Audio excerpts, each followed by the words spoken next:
पड़ा जब हजारों लाखों गौएं आगे चलती थी, उसके खुरों से धूल उड़ती थी और ग्वालों के शरीर पर पड़ती थी। राजा का पुत्र भी, भगवान कृष्ण भी और रंक भी गौएं चरा रही हैं। नंद का पुत्र भी गौएं चरा रहा है और पूरी धूल अपने शरीर पे आ रही है। शरीर पे एक धोती और एक यज्ञोपवीत है, पूरा शरीर पे धूल गिर रही है। क्या होता है जानते हैं आप? गाय के खुर के नीचे से मिट्टी उठाकर तिलक करना, और सूक्ष्म को तो हम पकड़ नहीं पाएंगे, पर स्थूल की जांच कर लेना। ऐसे पकड़कर पानी की बाल्टी जितनी अधिकतम उठा सकते हो उठाना, उसके बाद तिलक करना। आप देखेंगे आप वजन ज्यादा उठा रहे हैं। और यदि आपका मन शांत है तो आप देखेंगे कि तुरंत आपकी एनर्जी का लेवल बढ़ा। कोई रोग ऐसा हो जाए, ईश्वर ना करे, जिसका कोई इलाज नहीं है, तो जहां पे गौशाला में गौएं बंधी हैं, अपनी देसी गौएं हैं, वहां पे उनके खुरों से, पांव से बहुत सी धूल बन गई है, गोबर और मिट्टी की। वहां पे अपने कपड़े उतार कर लौट जाना, उस धूल में उठाकर उस धूल को शरीर पे मल लेना, और आधे घंटे के अंदर देखना वो रोग ठीक हो रहा है कि नहीं हो रहा। तुरंत प्रभाव होगा। गाय की खुरों की धूल में बहुत कमाल है। हमारे यहीं हिमाचल प्रदेश में ऊना स्थान है, वहां के वकील ने, किसान वकील है, उसने क्या किया, एक खेत में उसने मक्का बोया, दूसरे खेत में भी मक्का बोया, और एक खेत में उन्होंने जर्सी गाय को घुमा दिया, एक खेत में अपनी पहाड़ी गाय को घुमा दिया। जानते हैं क्या परिणाम हुआ? मैं आप सबके लिए कह रहा हूं, खुला निमंत्रण है, जो किसान है करके देख लेना, एक छोटे से खेत में जरूर करना और बताना क्या हुआ। जिस खेत में जर्सी को घुमाया था उसमें 6-8 इंच से ऊपर मक्का हुआ नहीं, पूरा समाप्त हो गई फसल। और जहां पे गाय को घुमाया था पड़ोसी किसानों से 20-25% उसमें फसल अधिक हुई। मेरे पास ऐसी दर्जनों घटनाएं हैं। उद्योग, इंडस्ट्री डूब रही है, समाप्त हो रही है। आगे से गाय को काटने के लिए कोई किसान कसाई ले जा रहा है, मन में दया आ गई, डूबता व्यापार है, मन में दया फिर भी आ गई, फिर भी उसको पैसे दिए जितने मांगे उसने, गाय खरीद ली और बांध ली, और उसके बाद वो डूबती इंडस्ट्री, वो लखपति से करोड़पति और अरबपति हो गए। ये अद्भुत घटनाएं कोई एक होती, हजारों लाखों घटनाएं हैं। इसलिए कहते हैं 33 करोड़ देवी देवताओं का वास गाय में। हमारे यहाँ पे पड़ोस में अनेक वर्ष पहले एक महिला को सांप ने काट लिया, रात को मर गई। प्रातः वो, जो उसका पति था, यहाँ से एक सोलन ब्रूअरी के नाम से, वो बहुत विश्व प्रसिद्ध जगह है। क्यों? वहाँ पे शराब का एक कारखाना है ना, अंग्रेज़ों के समय का, इसलिए सोलन ब्रूअरी बहुत मशहूर है। ये वहाँ की घटना है, यहाँ से 5-7 किलोमीटर है, वहाँ की घटना है। तो सुबह उठा, उसने कहा, पास में एक बाबा रहता था नेपाली, उस बाबा को कहा कि बाबा ज़रा ध्यान रखना, गांव थोड़ा दूर थे, घर में ज़रा लोगों को बुला लाऊं, इस बच्चे का और मेरी पत्नी का ध्यान रखना, मैं लोगों को बुला कर लाऊं। क्या हुआ? ऐसे सांप ने काट लिया, मर गई है, इसको जलाना है। तो बाबा ने कहा, जलाओ मत, जो मैं कहता हूं वो करो। क्या करो? सत्संग की व्यवस्था करो, भोजन की व्यवस्था करो पूरे गांव की, सब मिलकर, और गोबर लाओ बहुत सारा, 5-7 महिलाओं को बुलाओ। उस शव के, महिला के शव के कपड़े उतार कर महिलाओं को बताया, नीचे भी गोबर बिछा दो। अब उस समय गाय तो होती नहीं थी विदेशी, केवल पहाड़ी देसी गाय होती थी, ऊपर भी उसके गोबर डाल दिया। पूरा दिन वहां पे यज्ञ चलता रहा, भोजन कीर्तन, पूरी रात वो सब चलता रहा, सब जागते रहे। दूसरे दिन सवेरे वो औरत उठकर बैठ गई, उसको दूध में उस बाबा ने कुछ खाने को दिया, मीठा भोजन कराया, नमकीन भोजन नहीं। उसके बाद वो फिर माँ बनी बच्चों की और जीवित हो गई।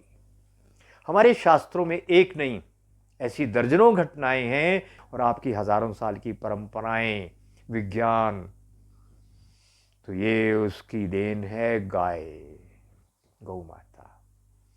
तो उसके द्वारा अपना जीवन लौकिक पारलौकिक कल्याण ऐसे होगा। तो आइए गाय के कुछ उत्पादों के बारे में और देख लें। गाय का जब हम मूत्र लेते हैं तो मेरे एक मित्र ने मुझे बताया, हमने एक प्रयोग किया भी गाय का मूत्र आप कैसे लेंगे। हाँ, मैं आपको चुटकुला सुना देता हूँ। हमारे एक डीएफओ साहब हैं, और डीएफओ साहब को मैंने फ़ोन किया, मैं कहा संजय जी क्या कर रही हैं आप। कहते गौ माता के पास बैठा हूँ। मैं क्यों बैठे हो। कि मेरे चीफ कंजर्वेटर ने कहा है गौमूत्र लेकर आओ। कि अब कपूर साहब कोई आदमी का मूत्र होता तो मैं कह देता भाई दे दे, अब गाय तो अपनी मर्जी से देगी नहीं, वो मेरी मर्जी से थोड़ी देगी, इसलिए वहां बैठा हुआ हूं। मगर ऐसा नहीं। वो मेरे परिचित ने बताया, मैंने अपनी गौओं को जाकर कहा गौ माता मैं 4 बजे आऊंगा, आपका गौमूत्र चाहिए। मैं 4:15 बजे गया, गाय बड़ी बेचैन थी। जैसे ही वहां गया उसको प्रणाम किया और डिब्बा आगे किया, तुरंत मूत्र। इतनी संवेदनशीलता, इतनी इंटेलिजेंस, सोच भी सकते हैं आप। करके देखना, आपके और गाय के बीच में प्रेम का संबंध होना चाहिए, डंडे और गाय वाला संबंध नहीं होना चाहिए, है ना। फिर एक और बात, हम क्या करते हैं, हमारे पूर्वज क्या करते हैं, अब भी अनेक लोग क्या करते हैं, रोगी किसी को कोई रोग हो गया, गाय के पास जाकर कहना माता इस व्यक्ति को ये रोग है, आपको मैं जंगल में चरने के लिए छोड़ रहा हूं, वो चारा खाकर आना जिससे आपके दूध गौमूत्र में वो गुण आ जाए, जिससे रोगी ठीक हो जाए, माता कृपा करना। ठीक है, वो गाय चली जाएगी और वापस आएगी, उसका गोबर गौमूत्र का प्रयोग रोगी के ऊपर करिए, वो जो दूध है ना उसका प्रयोग करिए। अभी हमारे जो एक डॉक्टर कहते हैं ना कि दूध का प्रयोग नहीं करना, एक मोहन जी बोलते हैं नहीं करना, उस दूध से हर रोग ठीक हो जाएगा। मैंने कहा था संग्रहणी में दूध नहीं देना, संग्रहणी भी ठीक हो जाएगी जब आप गाय से प्रार्थना करेंगे, वो ऐसी चीजें खाकर आएगी तो 100% सभी रोग ठीक होंगे। ये अद्भुत प्राणी है, सामान्य प्राणी नहीं है ये गाय। तो गौमूत्र आपको प्रार्थना करके लेना है तो बात बनेगी।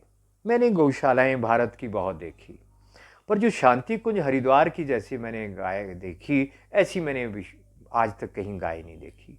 इतनी शांत गौएं हैं, उनके पास कोई बच्चा चला जाए, पीठ पे बच्चे को भी बिठा दो, ना वो सींग मारती है ना हिलती है, बिल्कुल शांत रहती है। मैंने पूछा वहां उन लोगों से भी आप लोगों की गौएं इतनी शांत कैसे हैं। तो 2 बातें उन्होंने बताई। एक तो ये बताया कभी इनको किसी ने कोई डंडा नहीं दिखाया, मतलब ही नहीं मारने का, और दूसरा दैनिक वहां पे यज्ञ या अग्निहोत्र होता है, तो उनकी संवेदनशीलता का स्तर इतना ज्यादा है कि मनुष्य से ज्यादा उन पे उसका प्रभाव पड़ता है, वो शांत रहती है। आपकी जो गाय दूध देते हुए लात मारती है, सींग मारती है, इसका एक ही मतलब है, वो गाय किसी कारण से बहुत तनाव में है, उसके साथ व्यवहार अच्छा नहीं हुआ है। तो उसका समाधान भी आपको बता देंगे, अभी बता देते हैं। आप भांग तो जानते होंगे ना, जगह जगह पे हो रही है ना। तो भांग लेकर आप सुखाकर रख लीजिए, और उसके पत्तों को छाया में सुखाकर और रखकर, और इतनी मात्रा लगभग 1 चम्मच मात्रा गुड़ के साथ मिलाकर गाय को खिलाइए सुबह शाम। जिनको गाय पालनी है या पाली हुई है, आपकी जो गाय बहुत गुस्से में रहती है, मारती है, वो शांत हो जाएगी। यदि आपके गाय का बछड़ा बछिया मरी है, इसलिए वो दूध नहीं देती है और मारती है, तो आपको क्या करना है। तो आपको क्या करना है, होम्योपैथी में एक बड़ी उत्तम औषधि है। किसी का स्त्री का पति मर गया 2 घटनाओं में, दुर्घटनाओं में, हमने उसको ये दवाई दी तो वो जो बहुत बुरी हालत में महिला थी वो ठीक हो गई। किसी का पुत्र मर गया, उस पुत्र के मरने के कारण माँ का मन, पिता का मन बहुत खराब हो गया, लाश सामने पड़ी है, रो नहीं रहे वो, बस एकदम स्तब्ध, एकदम सेंसलेस हो गई है। हमने यही दवाई उनको खिलाई, फूट फूट कर रोए और ठीक हो गए। वो कौन सी दवाई है, इग्निशिया, IGNIA, NITIA, इग्नेशिया 200। ये दवाई खा लेना होम्योपैथिक डॉक्टर से सलाह करके, गाय को दे देना। तो कैसे देनी है गाय को दवाई? आदमी के तो मुंह में डालते हैं, गाय को कैसे देनी? इसकी 10-15 बूंदें आपने 50 ml पानी में डाल देना, कांच के गिलास में, और गाय का मुंह ऐसे पूरा 90 डिग्री पे मत करना, 45 डिग्री पे सीधा करके ऐसे, और उसके नाक में इस दवाई को डाल देना, सीधे जीभ पे होकर गिरेगी जाकर वो। बस हो गया। एक बार ऐसा कर दीजिए, चाहे तो 1-1 घंटे बाद 3 बार कर दीजिए। बस आपकी गाय के मन में जितना क्लेश है, कहीं मनुष्य के साथ दुर्घटना है, कोई नुकसान हो गया, आघात लगा है, वो भी ठीक हो जाएंगे। तो ये गाय के साथ आपको ये चिकित्सा करनी है।